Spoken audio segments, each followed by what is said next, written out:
This cool nightlight fairy tree took me 2 days to create, and I'm gonna show you exactly how I made it. Links to most of the items will be down in the description. So first off, you're gonna wanna get a wood base. I chose a glass dome with a wooden base to make this on, but any wood base will do.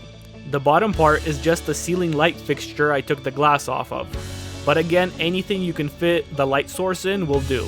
The first thing I did was drill a 1/2 inch hole down the center of the wooden base. I was limited by the space I had inside the glass dome, which was about 8 inches across and 8 inches high in the center. I also plan on making 7 to 8 branches that come off the main trunk, so I drilled a total of 38 holes. I spaced them out approximately the way tree roots would grow, planning to connect them as I got towards the middle. Next, I got my wire and wire cutters and measured out and cut 38 1.5 feet long pieces. Then I measured and cut the fiber strands down to a length of 2.5 feet. I wanted to make sure I had enough room to place it in the base and have enough left for the actual tree. So then I measured the amount I need before it goes above the base bottom and taped it off. Then I put them through the hole at the bottom of the base. Here I tape it off right above the hole so it doesn't fall back in. I used electrical tape. I don't recommend this. Use either clear tape or just zip tie it like I will later. Once I had everything measured, I took off the light source as it can be attached easily later, and it's a lot easier to work on the tree without it. I proceeded to put the wires through the holes I drilled earlier. I recommend wearing safety glasses while doing this as you have sharp wires sticking out every which way. I put about 1 tree root's worth of wires in at a time and used a pair of pliers to bend the bottom so they wouldn't come out.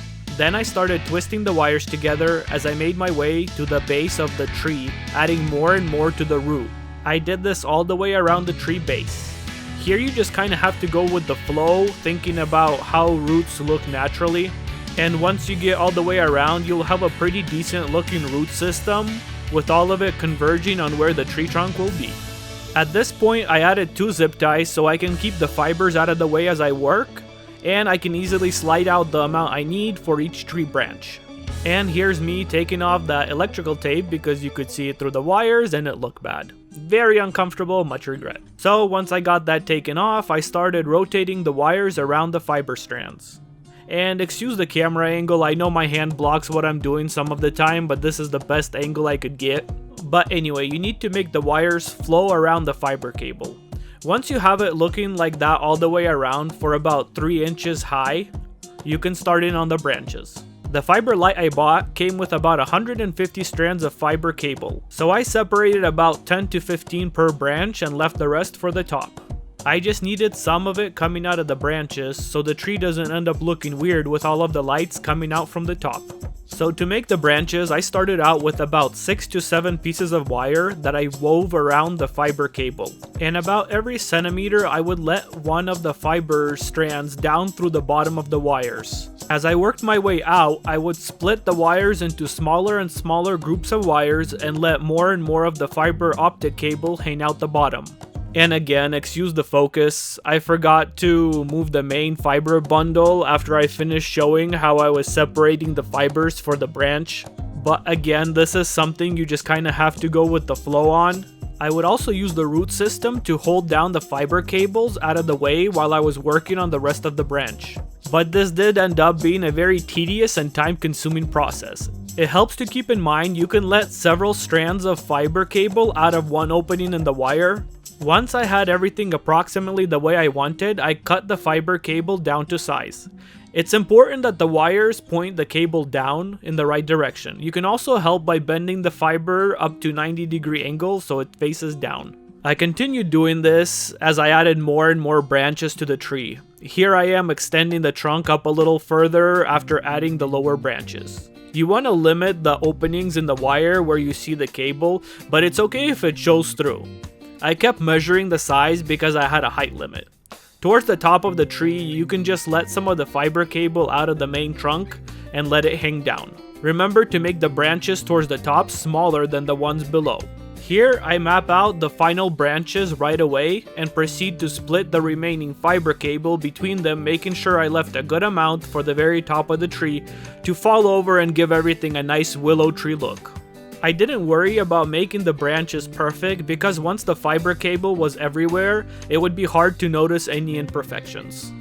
Here I started putting the top fiber cable through any openings in the lower branches so that it would hold the cable in place, and I did this all the way around the tree. I also started trimming the fiber as needed. I wanted to keep about an inch or two clear of fiber strands at the bottom so you could see the trunk and the roots. Again, this is very time consuming. Here I gave up and put the dome on so it would help the fiber cables bend into place and left it for several hours.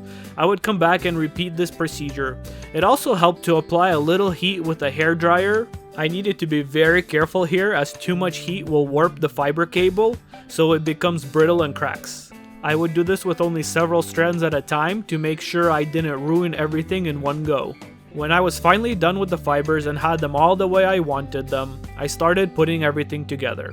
I also found the front of the tree here, the part I thought looked best that would face forward most of the time. I cut a little plank of wood down to size so I could attach the light source to it. I just used a little electrical tape to attach the light source to the plank and then used a hot glue gun to attach the plank to the base. Also, if your base is hefty like mine, make sure you leave room for the antenna and the wire to come out. Once I was done attaching the light source, I placed the tree on the main base and also used the hot glue gun to attach it. I figured since it wasn't going to be moving much after it was set up, there was no need to get fancy with the glue and attachments. Having said that, I did use a generous amount of hot glue to attach this. Once done with all that was left was to plug in the fiber cable into the light source and attach it with one screw. Naturally, this would have been easier if I wasn't trying to face it towards the camera. And now for a quick little test, but I wasn't done quite yet. The final step I did was to lightly scratch some of the strands with a razor, causing light to shine out of the scratches.